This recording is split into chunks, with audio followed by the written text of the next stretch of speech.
Fala galera, tudo bom? Sejam bem-vindos ao nosso canal. Bem, a aula de hoje nós vamos dar sequência então à aula da matéria de direito penal que nós adentramos na aula passada, que seria o homicídio.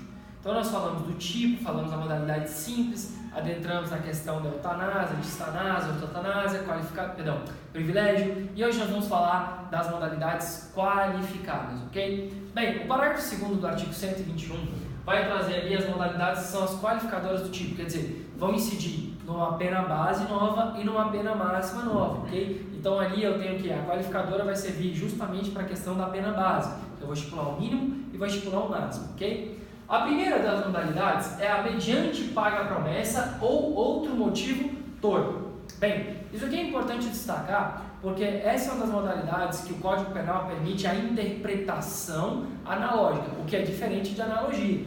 A interpretação analógica é quando ele te dá espaço para você fazer uma interpretação acerca do que seria esse motivo torpe. E o que é motivo torpe? Motivo torpe é aquilo que é abjeto, vil, é que traz uma repercussão interna, aquilo que te traz nojo, ok? Então isso é motivo torpe.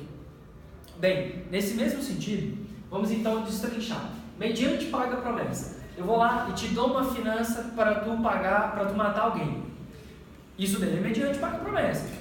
Se eu vou lá e te prometo que eu vou pagar tanto para tu matares alguém, aí eu também tenho a consumação dessa qualificadora, ok? Ainda que tu não tenha efetivado o resultado, o fato de prometer pagar alguém já qualifica o tipo penal, tranquilo? Essa modalidade ela é subjetiva, porque a pergunta que deve fazer é: por que ele está realizando o crime? Ah, porque ele queria executar o pai, ele pagou para alguém, então isso traz a repulsa, é abjeto, ok? É vil, é cruel. Aí eu coloquei o questionamento: e a vingança? A vingança ela é motivo torpe? Bem, se eu tenho a seguinte situação: um traficante que foi cobrar do usuário, o usuário vai lá e não paga e dá um calote nele. Ele, por vingança, vai e mata o usuário. Essa vingança daí ela é torpe, ela é abjeta. Agora, no caso da vingança, por exemplo, o cara estuprou a sua filha, daí depois tu vais lá e executa esse cara. Essa vingança, ela é torpe? Bem, então vingança vai depender muito da situação para ela ser torpe, tranquilo? Bem, prosseguindo, inciso 2º, eu vou falar sobre circunstâncias de motivo fútil. O motivo fútil ele vai estar atrelado a uma consciência de homem médio. Ele é um ato desproporcional àquele razão da situação fática. Ele também é um elemento subjetivo e a doutrina entende que ela deve ser consubstanciada de forma imediata ou direta. Me explico. Digamos um exemplo do cara que fecha o outro na rua. Esse que foi fechado vai atrás do que ele fechou, pega uma arma quando para e executa ele. Ela é totalmente desproporcional. Quer dizer, o ato antecedente ele é imediato e desproporcional ao ato causador. O que é totalmente diferente de, na mesma exemplo da fechada, quando tem a fechada, o cara que foi fechado vai atrás, eles descem, discutem, entram na porrada, aí o cara vai, pega uma arma no carro e atira. Tá vendo que não tem aquela desproporcionalidade do primeiro caso? Então, essa é a possibilidade. Outra discussão interessante é sobre a falta de motivo. Ela é fútil? Matei por matar, ela é fútil? Vou falar dois posicionamentos, um do Nutt e um do Greco.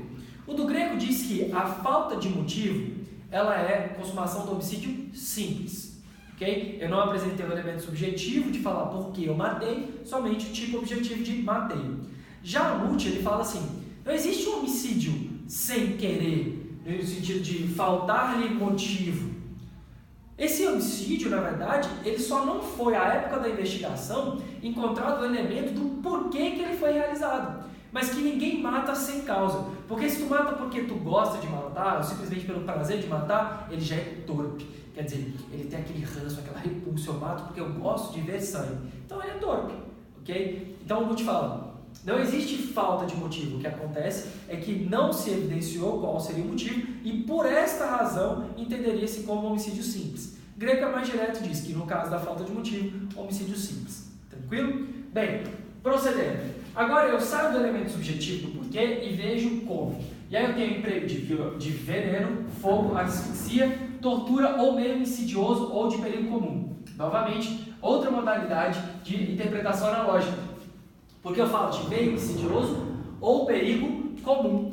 Exemplo: O veneno, ele é um meio insidioso, mas para entender como veneno, ele tem que ter uma alteração química ou bioquímica dentro do corpo do agente, tranquilo? Se eventualmente eu vou lá e compro chá de camomila, e esse chá de camomila seria envenenado, e eu coloco no chá da pessoa tentando matar ela, esse crime será impossível, porque o meio é ineficaz para atingir o objeto, então eu tenho a impossibilidade do meio empregado. Se eu vou lá e tento matar, mas a pessoa consegue se safar da prática de veneno, eu vou ter um homicídio tentado. A diferença é que o veneno deve ser meio químico ou bioquímico. Então, se você vai lá e corta espelho, vidro, qualquer coisa, para botar no chá da pessoa que está tampando, ela toma, aquilo ali não é veneno, ok?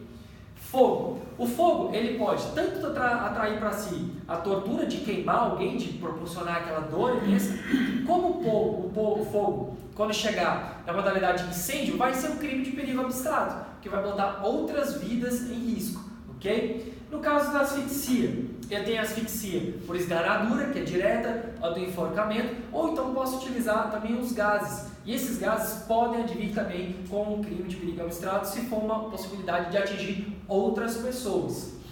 E aí, no caso da tortura, eu tenho que ficar esperto porque a tortura ela tem uma lei própria. Então, se a tortura for o intento, ou seja, o ânimo do indivíduo for torturar para alcançar determinado ato, ele começa com a gente querer torturar, porque é distinto com eu quero matar, mas matar por meio de tortura, ok? Então, o que vai definir? O ânimo do agente. Qual que era o objetivo dele?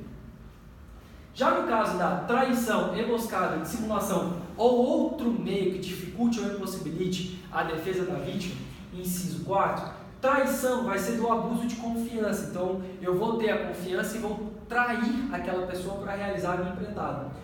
Emboscada, eu utilizo de tocaio. E a dissimulação é quando eu tento dissimular ou ocultar o meu ânimo verdadeiro para praticar determinado crime. O importante salientar é que nessas modalidades estão presentes o elemento surpresa, porque a pessoa é surpreendida. Já meio que impossibilite a defesa ou resistência da vítima, é aquela situação onde o indivíduo não teria como se defender, o que não se deve confundir, por exemplo, com o caso de um estar armado com uma arma e o outro está com uma faca. Eu não posso pensar que a ausência de paridade entre os meios ofensivos seja um meio a reduzir a possibilidade de defesa da vítima. Se ela tem possibilidade de correr, se ela tem modalidade de se defender, eu não estou falando dessa qualificadora. Então, a pessoa que está lá dirigindo o Uber, ela é executada pelas costas, ela tinha como se defender? Não. Então, nesse caso, ficou impossível. Ok? Ou então a pessoa está amarrada, a pessoa está dormindo, a pessoa está alcoolizada. Nessas hipóteses, aí eu tenho essa existência da redução dos meios de defesa. Assegurar a execução, ocultação, impunidade e vantagem de outro crime. Bem, esse macete aqui é que ele existe um dolo específico. Quer dizer, eu vou cometer o crime de homicídio para assegurar a execução, ocultação ou impunidade ou adquirir vantagem sobre outro crime. Eu vou matar o agente de vigilância para cometer algum outro crime. Eu vou matar o pai da vítima para poder estuprá-la. Eu vou matar a minha testemunha porque ela viu um outro homicídio ou ela viu um outro crime sendo realizado. Então isso aqui é para assegurar a execução ou para a ocultação daquele delito ou garantir a impunidade ou vantagem de outro crime, ok? Então eu tenho uma consequência teleológica, eu tenho uma consequência lógica, né? O liame é justamente a conduta. Eu posso vir a nem praticar, aliás, eu posso vir a nem consumar o crime posterior, mas o fato de eu ter utilizado o homicídio para adquirir determinada vantagem já qualifica o tipo penal, ok? Bem, o inciso 6 fala do crime contra a mulher por razão de gênero. Então, esse elemento, a doutrina discutia antigamente se ele era subjetivo ou objetivo. Que se matei porque eu gosto de matar a mulher. Veja bem, esse tipo, Nutt explica que ele é objetivo porque não há outro sujeito passivo senão a mulher. E o que seria o elemento subjetivo é o ódio dele por mulheres. Então, o porquê dele matar a mulher? Porque ele gosta, ele sente prazer em matar. E o sujeito passivo sendo mulher, eu tenho a possibilidade de acumulação tanto do elemento subjetivo pela torpeza, quanto do elemento objetivo contra a mulher. E aí, por razão de gênero. ok? E aí eu tenho ali o parágrafo 2º-A que vai falar que nessa questão de gênero, explicando o feminicídio, que pode ser tanto no âmbito da violência doméstica, com seus 3 ciclos de incidência, quer dizer, de convivência habitual, de convivência eventual, ou que seja alguma pessoa atrelada ao ciclo de convivência dela, bem como o menosprezo, o desprezo, a discriminação em razão de gênero, tranquilo? Então eu tenho a acumulação tanto de maneira objetiva do feminicídio, com a relação do efeito subjetivo, do elemento subjetivo, do motivo torpe, ok? Então perceba que eu posso ter a conexão dos dois, porque esse daqui é objetivo. E aí eu ainda tenho os crimes perpetrados contra agentes públicos, principalmente aqueles de segurança pública. Por quê? Veja bem, ofende a isonomia? Não, porque esses são os agentes responsáveis pela segurança pública. São eles que vão na linha de frente. Então, quando os agentes das Forças Armadas, Polícia Federal, Rodoviária Federal, Ferroviária Federal, Civil, PM, Bombeiros, Força Nacional e os agentes do sistema prisional são executados nessas condições de agentes públicos, também atrairá a modalidade qualificada, ok? Bem, como eu falei, o parágrafo 2º-A explica o que seria essa questão do gênero, falando sobre a violência doméstica e sobre a questão do desprezo ao gênero feminino. Já o parágrafo 3º vai falar do homicídio culposo. Primeira coisa, culposo, tem intenção de matar? Não, ele agiu com culpa, não está presente o ânimos negandi. Eu tenho 3 elementos ali, ou ele foi cometido por imprudência, ou imperícia, ou negligência, ou os 2 ou 3 ao mesmo tempo, ok? Aqui não vai a júri popular, tranquilo? A pena é de detenção, show? E aí eu já quero pular direto para o parágrafo 5º, falando que, a depender da situação prática, pode acontecer o perdão judicial. Quer dizer, aquele homicídio culposo realizado, ele é tão grave para o sujeito individual, que o dano foi tão grande para ele, por exemplo, o cara que foi dar ré atropelou o próprio filho, que o Estado pode deixar de aplicar a pena. E perceba que está atrelado ao sujeito individual. Ainda que o dano atinja terceiros, se o pai deu ré e matou a criança, a mãe também vai sofrer, não vai? Ela também não vai ficar brava? Com certeza. Mas o elemento subjetivo do indivíduo que realizou o ato, a dor é tão grande, que pode o Estado deixar de realizar esse ato. Tranquilo? De punição. E aí eu tenho a questão das causas de aumento de pena, quando eu tenho a hipótese de omissão de socorro. Lembrando que a omissão de socorro nessa hipótese aqui é somente quando ele deveria auxiliar sem colocar em risco o seu próprio ânimo interno, ok? Ou então a questão de crimes realizados contra menor de 14 anos ou maior de 60 anos. Tá vendo? Em sala de aula tem que desligar o quê? O celular. Olha aí, ó. Tá vendo? Bem, e aí eu tenho a questão da milícia, e aí no caso das causas de aumento de pena, já tenho já ali no final sobre a questão da milícia e sobre a questão da gestação menor de 14 anos, maior de 60 anos, que eu vou ter ali a questão de crimes realizados na presença de ascendente e descendente, que é basicamente a leitura do tipo, que é bem compreensível. O interessante da milícia é que a gente tem essa milícia privada, ou seja, é aquele grupo que ou vai participar de grupo de extermínio, ou então vai ser pago para realizar determinados atos criminosos. Esses grupos, a milícia em especial, tem discussão. A partir de quantos agentes que formam a milícia? Bem, doutrinariamente falando, que a milícia precisa de mais de um agente.